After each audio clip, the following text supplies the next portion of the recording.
Hello everybody, this is the third of the week 13 bonus lecture topics. This one's all about WatchKit and how we can write watch apps as companions for our iOS apps.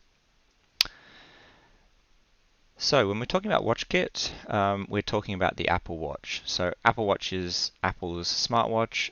It's really designed as a companion for the iPhone.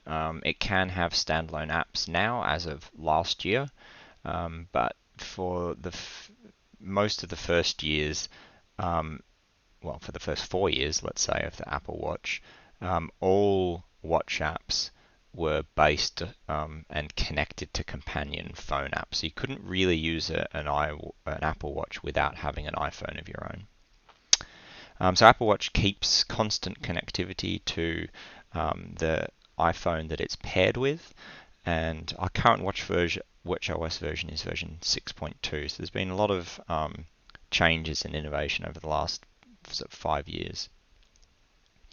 Some of the new things that are new to WatchOS this year is the App Store and watch-only apps. Being able to have like standalone podcast apps on your watch that download episodes and store them there and play them, and voice memos as well. Alright, so the user interface is different. What are the differences? The screen is very, very small. It's very simple. You have different interaction techniques. So you can use simple gestures. You can use force touch as well, which is pressing and holding on the watch. And there are also two physical buttons. There's the digital crown, which both acts as a button but also turns and can be used for scrolling. And there's a side button. So, like the iPhone and the iPad, Apple have their own set of user interface guidelines that are specific to the Apple Watch, and they primarily recommend that apps are lightweight and holistic in their application design. So what does this mean? So lightweight interactions allow the user to simply and seamlessly interact with the watch with minimal effort. So swipe up and down to scroll through content, swipe left and right to scroll through pages. Force touch to allow extra interactions. And they say holistic design, so blend interactions of hardware and software. So use the digital crown to scroll through content and allow custom selection without blocking the screen.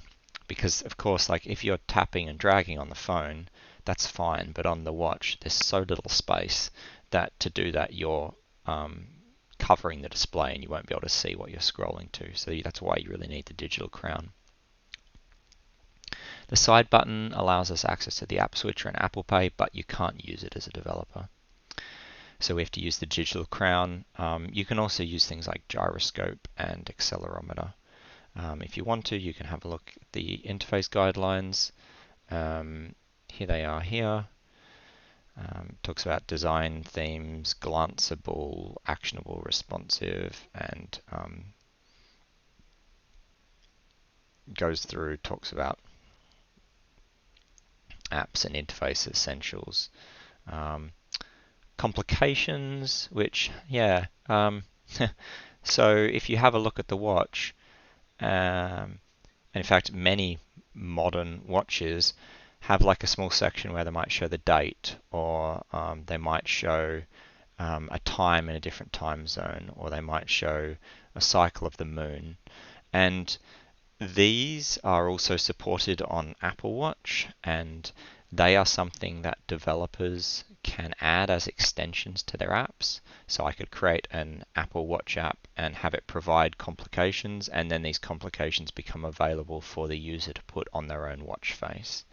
And the Apple Watch comes with, 20 different watch faces, maybe more, but at the moment, you still can't customize, you still can't create your own watch faces. So I think there are many developers that would really like to do this. So there's a chance that either next week's WWDC or at future events, at some point Apple is going to give developers the capability to write their own watch faces. But at the moment, we don't have that.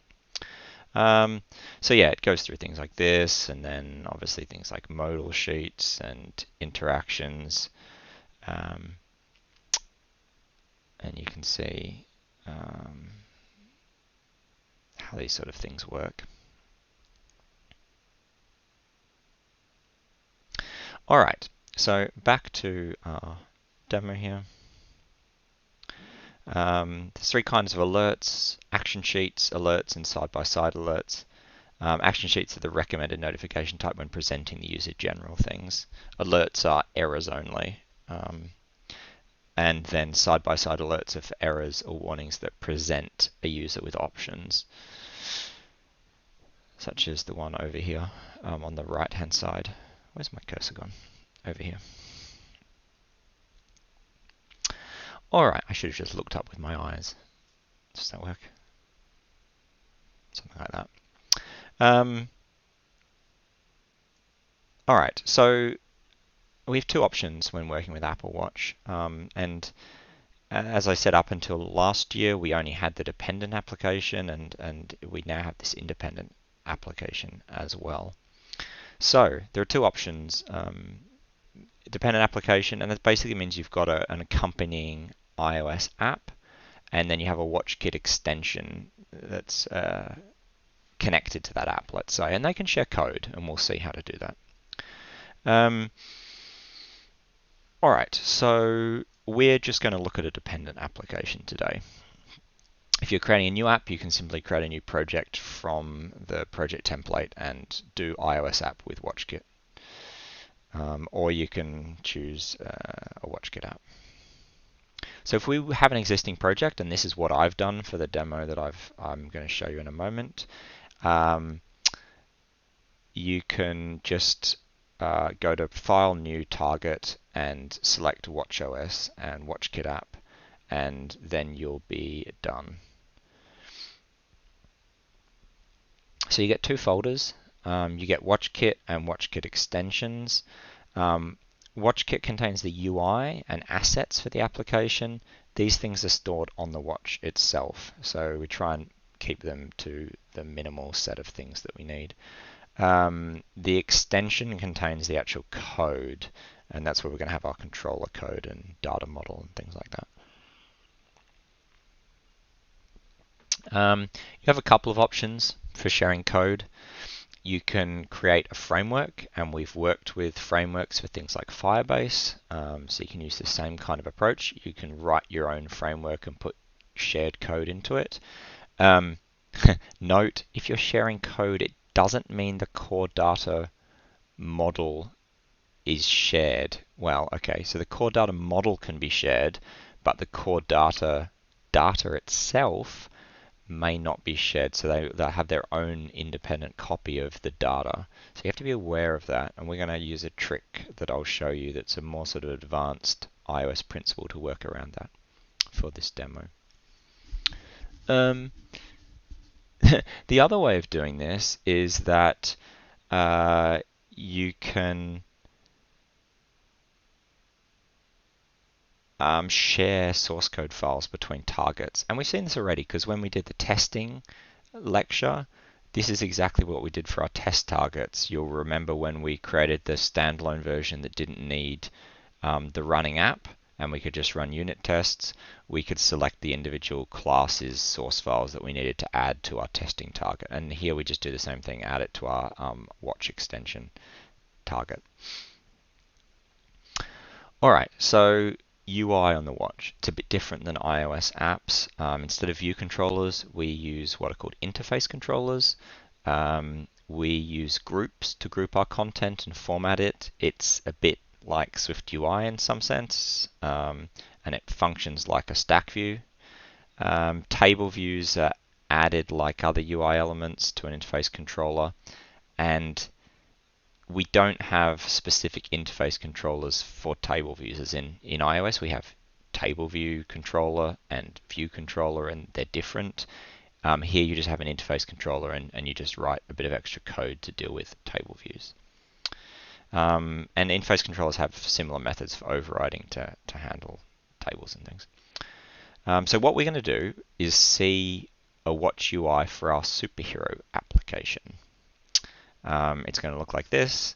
Basically, this view control, this activity interface controller, sorry, this using Android terminology for a second. This interface controller is a list where each item of the list, this is a custom cell, and it's just a hero name.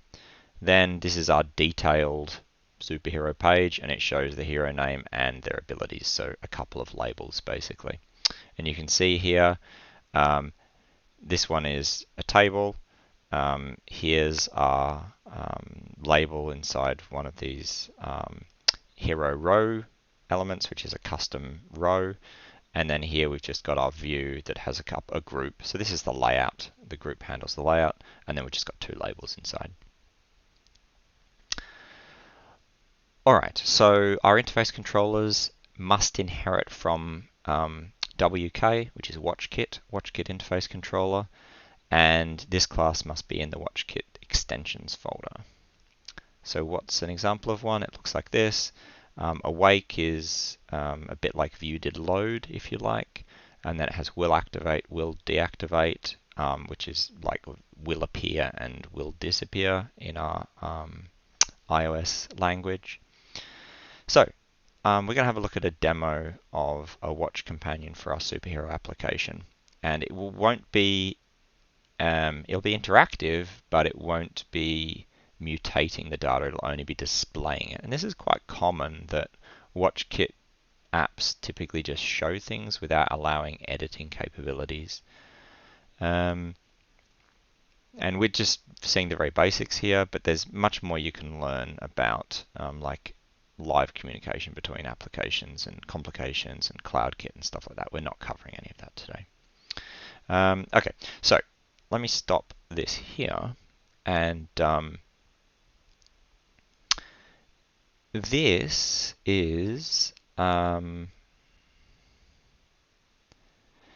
is our solution to Lab 4, I guess. Looks pretty familiar to you, hopefully.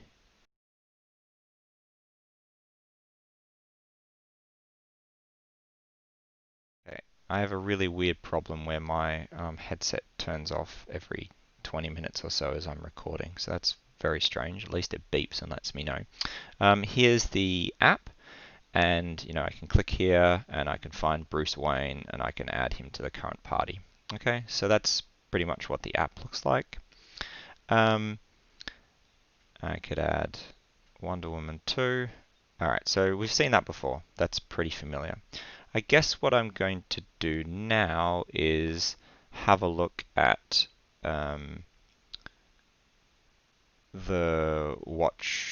the details of the watch. So basically we have these watch demo and watch demo extension folders on the side here. And in here we've got a storyboard. Looks like we had on the slide. You can click on it and see the details of these things here. We have a few different Swift files. So we have an extension delegate. You're not going to need to mess with that much.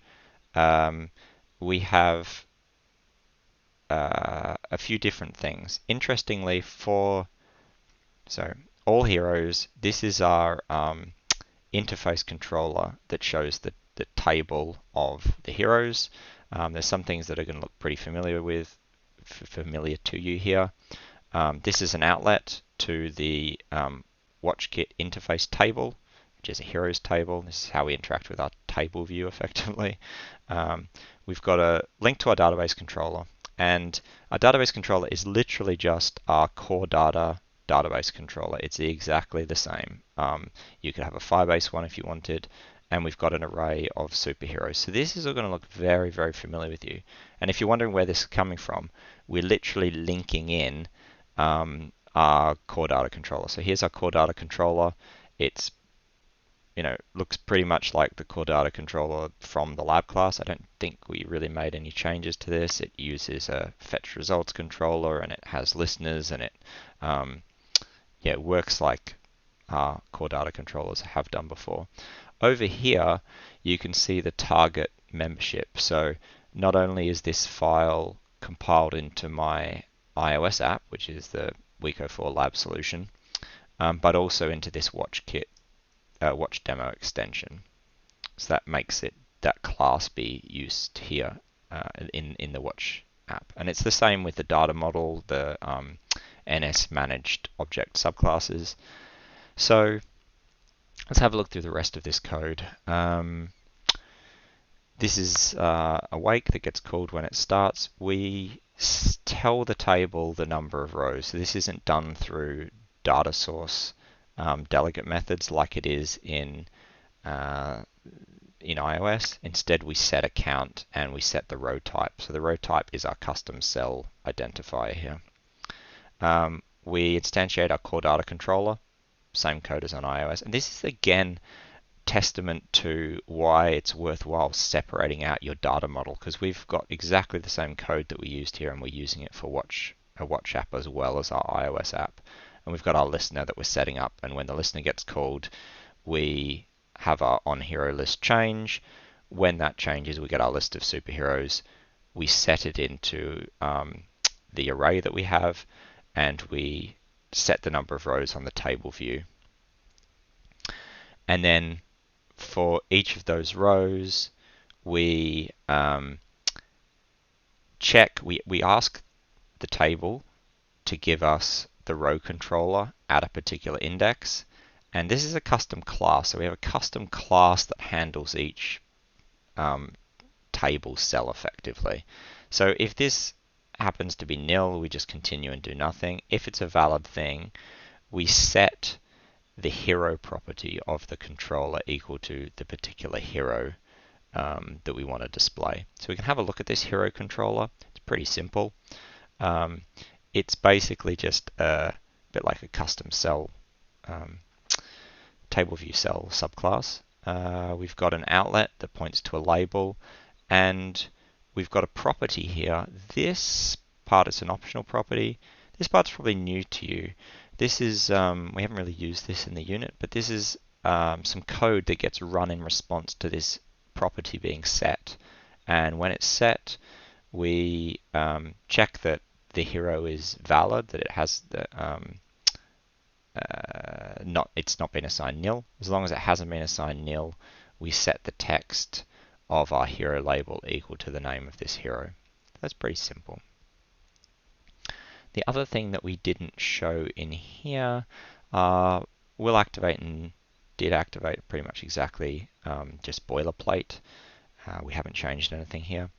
And the final thing is this is did select row at index, and we just present a controller, and here the controller is our hero display, and the context is some information we can specify, and we just specify the particular hero that was tapped on. So we can have a look at our view hero interface. It's really simple. It's basically got two outlets, the two labels. It's got the hero, which is, we just saw that was set, and when it awakes, it's given the context, which is the hero, which is provided here as the context. We set the hero and we set the labels. We don't actually need the hero property. It's not used anywhere in here. We could have just accessed the value and set the name and abilities of that label. So that's our watch app. Not so much to it there. I guess we should see how we can run it. If I plugged in a device that had a paired watch, it would show up here. Oh, I should say there's another target here, which is my watch demo. If I select it, it will show me available simulators. So these are basically simulators that have watches attached to them, or just a simulator for a watch by itself. So I could run. I'm not actually sure what will happen. I guess this is a new thing from last year. I never tried this. If we just build this and run it,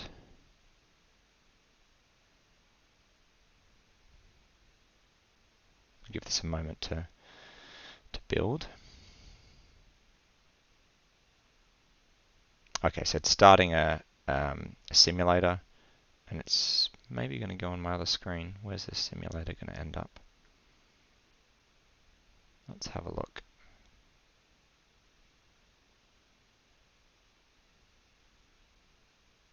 So it's worth saying here, the pairing between the iPhone simulator and the watch can be a little flaky.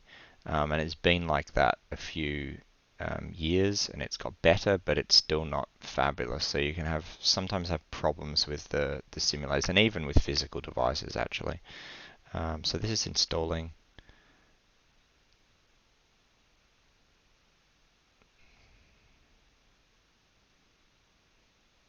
Let's wait for it to install. Let me see if I can see where this simulator has gone. Okay, so it's gone on my other screen. Has it? No. Oh. Managed to probably mess up my recording there. Sorry about that. Dragged something in my recording software. Okay, so here's my phone, which is a new instance starting up. Here's my watch, accompanying watch. So let's put that here.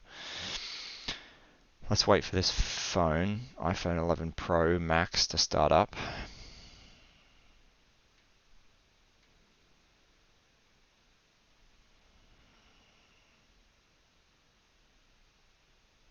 If you wonder where these are, if you go to Window and no, where is this?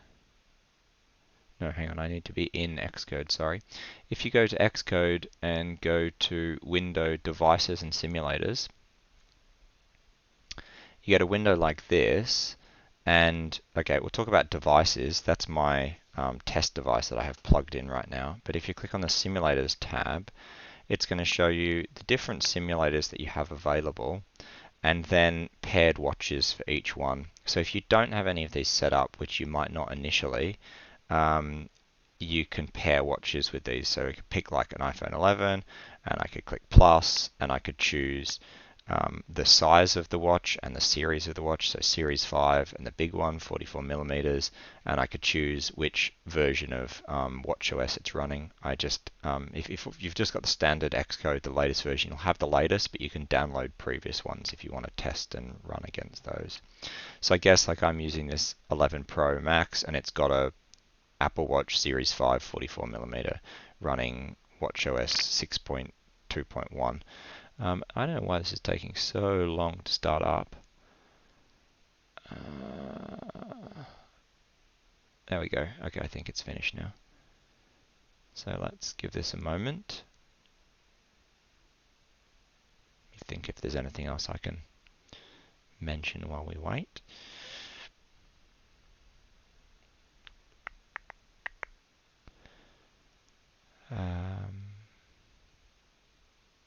Oh, here we go. Okay, so here's the watch installing onto the watch app installing onto here, and you can see my list of heroes, and I can scroll down even though the phone hasn't finished starting up here. Here's my different superheroes, and I can tap on one and I get Wonder Woman Goddess, and I can click View Hero and go back, Green Lantern. Okay, so here's an example, and here's the digital crown on the side here, which I've just activated Siri, sorry. I can scroll up and down, and go up and down there. Ah, there we go, mention Siri. Shouldn't have done that. Okay, man, what I wanted to see, I wanted to be able to show you the syncing between them. Well, I can mention how it's done in code, and hopefully this hopefully this simulator will eventually start up, because it's just I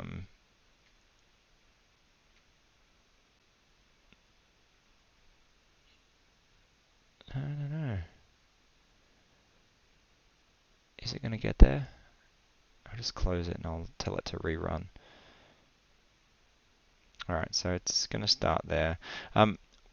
How I did this was, as I said, one of the issues is that each of these the iOS app and the Watch app each have their own core data store. So if you change something in the iOS app, it's not going to be reflected on the watch, which is a problem.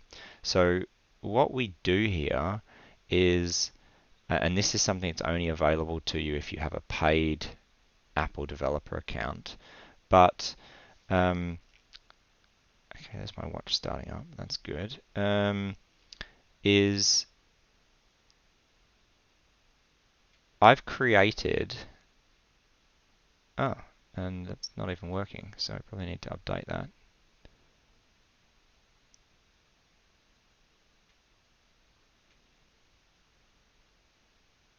Let me just have a provisioning profile.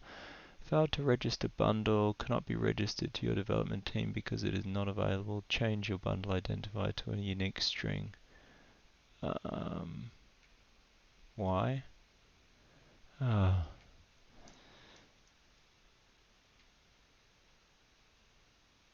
Okay, let it create this provisioning profile.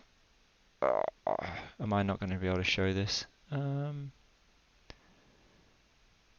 Okay, what I was going to say, and I may not actually be able to make this work because it probably have to go in and set up some stuff in the App Store Connect. But we have what are called app groups, where you can make multiple apps be part of the same app group, and we have this set both for our iOS app and for the WatchKit or the Watch demo. And if you have apps that are part of the same group, you can they can share files basically. So then what I've done is in my core data controller, I have oh, you know what? It's not even in here because I need to make the change. Oh, okay. So I can change this line to, instead of using a persistent container that's inside the app bundle, I can change it to be one that's within this shared app container. And then it effectively just has a persistent container in both apps that is shared. And I'm not going to actually do that in this demo. It's possible, and it would be nice to show it, but it would go too long because I'd have to extend this in order to be able to make it work.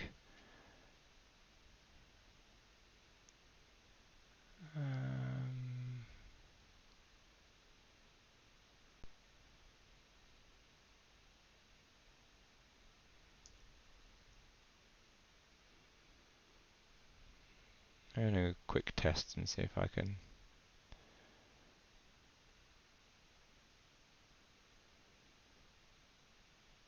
star. Oh, I have to go in and create the provisioning thing for this. Okay, yeah, no, I'm not going to do it in this video. But look, this was an example of creating a simple WatchKit app that used the same data model as my iOS app. So thanks for watching.